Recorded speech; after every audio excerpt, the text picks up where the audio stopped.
Hello Jamaica. Welcome to another episode of Traumatic Thursdays. Yo, me not tell a lie, dog. The story last week traumatized me, dog. Bro, the man get the jacket them, dog. Crazy, dog. Daddy, remember say no time 4 picnic. Remember say one picnic for your cousin, one for your plumber, one for your man will give me hotel link, and next one for your mate. So daddy, might have go hard. Hard ball, me killer, man. You know, uncle your father wicked and all. Him D-Bex, my dead. Vex who? I'm for blame me lady, men lady in the same line of work. But I understand. Same line of work. How can I bat the reason that, my father? Yeah, I made it what you want, made it, you know. That me, I tell you, the lady give jacket and I'm a jacket maker. Back in my time, I sweet who they used to call me, you know. Yeah, man. Regular, we just left youth with people, man, and make them raise. We just move like a cocoa bird, you understand? Yeah, man, just go breed up a man, them woman, and left them back in there. Yeah, man, a DNA come mash up my thing right now, me tell you, my father. So you're proud about that? Hear him. I brag you so like, wow, what this whole man? So that's something that you're proud about? Watch it. Mr. Chin, nobody enough like China, a China most jacket here. That me tell you, feel like me sitting in Anglo. Right now, I got all your jacket there. How are you at, boy? We know about China, eh? We know about China. All right, hello, we got a caller on the line. Hello, caller, are you there? Hello, caller. Hi, hello, Traumatic Thursdays. Hello, lovely lady. Please, share your trauma with us. All right, I'm going to tell you guys about the time I used a dildo on my ex-husband. Miss, hold on there. Wrong number you call here. What you mean? This is not Traumatic Thursdays? Exactly, Traumatic Thursdays, not Batty Thursdays. Wrong number, mama. Oh, no, does hear me out at first, sir. It's trauma that led me to doing this to him. It was an act of revenge. Don't pay him any mind, lady. Please, share your story. All right, let me tell you the story. This man was my high school sweetheart. Like, we went to the same high school, and we were together from, like, grade 9, fell in love, and we decided that we were going to do it, be faithful, and be together, like, right through. We went through that. We both went to college.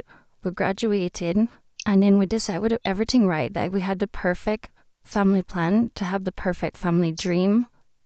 And we did all that, got our house, got our car. We both had great jobs, you know what I mean? I'm not going to say where he works because I don't want it. I don't want any ideas. But anyhow, it so happened that, all right, we're both settled in our job. No, we're both in our early 30s. And we're like, we need to have a child to secure this bond. It so happened that I could not get pregnant. We was trying for years and years, and we went to the doctor, and it found out sadly that I cannot have kids. So we decided to adopt a little girl. I should have back in my time when I can't breathe. All who can't breathe it. Oh, cry easy, dog. Yeah, sorry about that, miss. And you say you guys adopt a child. Tell me more about that. All right, because of the job and everything, we decided to adopt a young girl, not a baby, to do the baby thing and stuff. Like, she was about 3 years old. She fit in the family so well. Life goes on. Everything is good to put her through school and everything like that. And I've noticed, like, she and, I'm not even saying name, she and such man were very close. But he basically grow her, so you would not think anything of it. Yeah, that's what I'm saying? Yeah, kind of come like a female biological daughter. Right, so anyway, she's about, 13 going on to 14 years after. I mean, this was about a while back, right? When she's turning 13 and 14 but I realized, like, the little bond me and her have is not the same. Like, I start getting, like, attitudes from her and stuff. And I mean, maybe it's, like, teenager hormones and stuff like that. But she would not give my ex-husband, the same attitude. So I'm thinking, maybe it's a man and she's a bit afraid of him. Or one of them situation where she's a daddy's girl or whatever. I wasn't not thinking anything of it. So, but I didn't pay it any mind. But I adjust the issue a few times. I don't hit her because I don't hit kids because my mom never hit me. So I just teach a few times, talk to her, and you would talk to her. I'd probably like ground her and stuff like that, but would never actually hit her. Or like uptown, like a foreign fitness style? No, not necessarily. It's just that, my mom had different ways of disciplining me. My mom never hit me because, I was an only child. So I guess maybe that's why I'm not like a rough parent. So I didn't put my hands on her, if you understand what I'm saying. Okay, understand. Continue your story. So anyhow, I remember, this is my husband of years. I'm in high school. So you would think this man, I know this person. So know that stuff happened and you're looking back at it right now. It's adding up, but at first it was nothing. You'd brush it off. Like when you'd watch TV, she would always sit in his lap. But as I'm saying, we had this little girl from she was around 3 years old. Me and this man been together from high school, like teenage, and we're up in our 40s now. And you get what I'm saying? So, you do not necessarily, what certain things are certain things, you understand? But it was not until, it was one night, like, he was in bed, and, I don't know, something was just off, like, in his dream, him call our name, in a manner where it just, your woman intuition, I'm saying, no, man. So I woke him up. Like frighten and scream out her name? No, nothing like that. It was more like and he said her name, and I woke him up like, honey, are you okay? You're dreaming and calling out, our daughter's name was from. Him say it's a nightmare, and why am I waking him up for foolishness? Why am I overreacting? That no make any sense. That don't do that, and went to bed, and I blew it off. It so happened that normally now, my husband on Saturdays we used to we're church people, So on Saturdays we used to go to church and stuff. And on Saturdays he started staying home and saying, he'd not feel any tired, no feel well, like, I say, okay, all right, me go to church and we say a prayer for you. And whatever the case may be, not paying attention, and not in my wildest dream, I would think I would leave church early one day, and oh my God. Dirty man! Jesus. Just talk. We are here for you. I went back home from church because I left my purse. I didn't notice till it was around offering time. And then I went back to the house. And upon arriving at the house, I'm like, I enter the living room, and I don't see my husband. The TV's on. And I don't see my daughter. And, I grabbed the purse, and grabbing the purse, like, I hear him saying him, just like how he said it in the dream. So I took my little time when I go upstairs. Oh my God. I swear you come at me not even when you done this story, mama. I sure you would even know. Miss, me know it can't easy, but share a story. Your braveness will inspire others to come talk. Just talk. When I went upstairs and I opened the door, it was my husband, my neighbor, and my little daughter. One had his penis in her mouth, and my husband had her in a doggy style position. I passed out, I blacked out. I could not believe. I could not believe what I saw. Oh, Jesus Christ. I would the blood la mama saying idea. Neighbor? So neighbor? So hold on there, 2 man for the little girl? Mama, I know this can't easy, but please, just continue to share the story with us. Anyway, when I woke up, my husband was there and my daughter was there. He was saying to me, please, let's talk about this as a family. If this goes, and to be honest with you, we're like the couple that people look up to, say, if it didn't, and I blame myself because I let shamefaced let me not do the right thing. So I must say that. If I'm being honest, I'm going to be honest. I let shamefaced let me not do the right thing in that moment.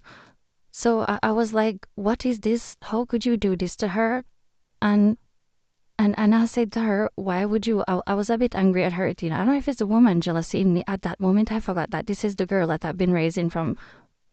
She was 2 years old. I almost put my hand on her because, you understand what I'm saying? Yeah, I understand, mama, man. Confusion and hurt. Continue, man. What happened after?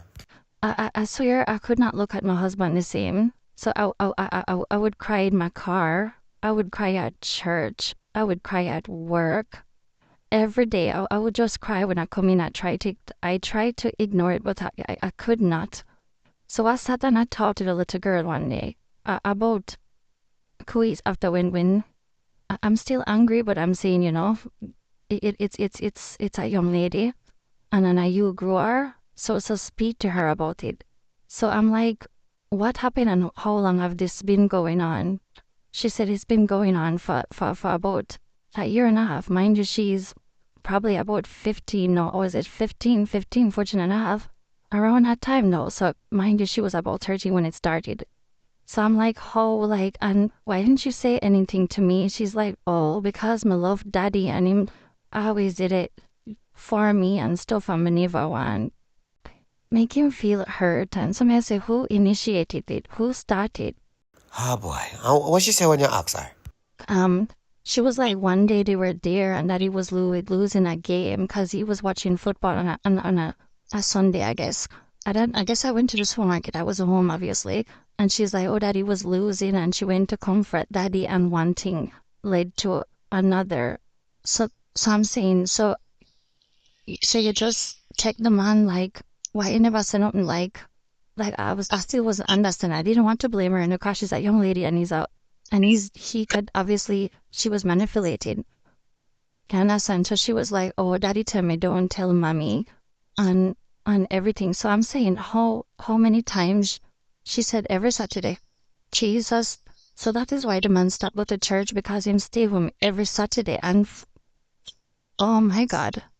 Jano, that must lick your chip, mama. And you know what, the part that, as I'm saying, woman jealousy chipped in for a minute, to be honest, because I'm saying, this man don't even touch me anymore. You're saying you've been together for years. After a while, the fire is not necessarily there, and we're getting old now, so maybe that's why. And, and sometimes I'll use my toys and stuff.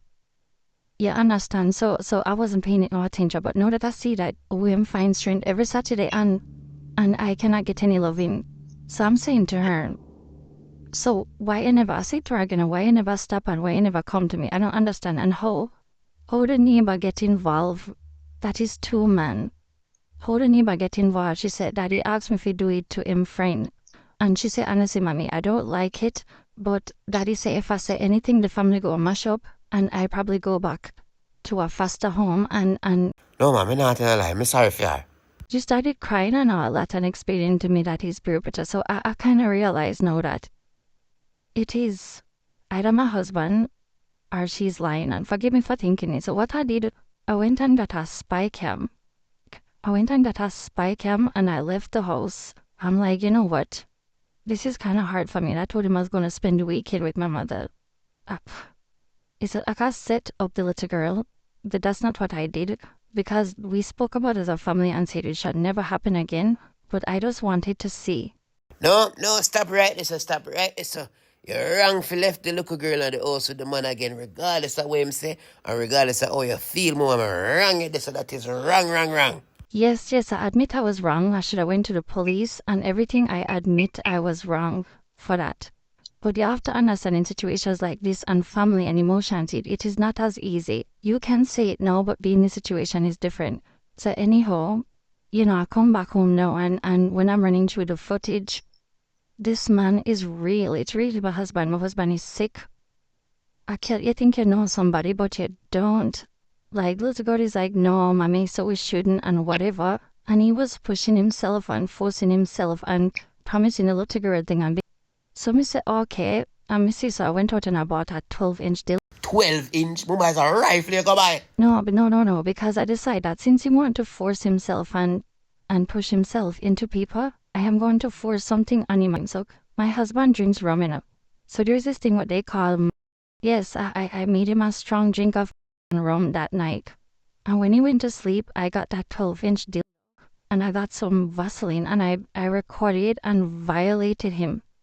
I shoved it on him. I violated him many ways, because I know he could not talk and this could not go out, And then I left. I took the little girl and I left. And up to this day, I think that's the girl trauma damaged her life right now, because eventually the relationship between us broke up. And I heard that she's now working at Backroad. But I just want to say, ladies, no matter how long you're on the Monday, if the kids are step or whatever, pay close attention to him and pay close attention to every detail. Once your mind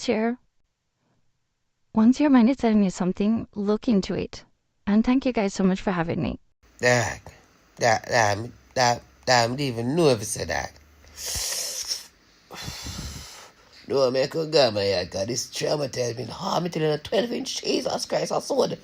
Damn, I even want my chicken, dog. I might get a batty treasure this. I even like this, though, my God, I'm here. Thank you so much, guys, for tuning in to another Traumatic Thursdays. If you have a story to tell or anything to share, please hit us up on WhatsApp at 876-431-7139. Don't be afraid. Your story might inspire somebody to be brave and not be ashamed. Thank you so much. And most importantly, your voice can be edited and your identity withheld, so no one has to know who it is sharing the story. So don't be afraid. Thank you.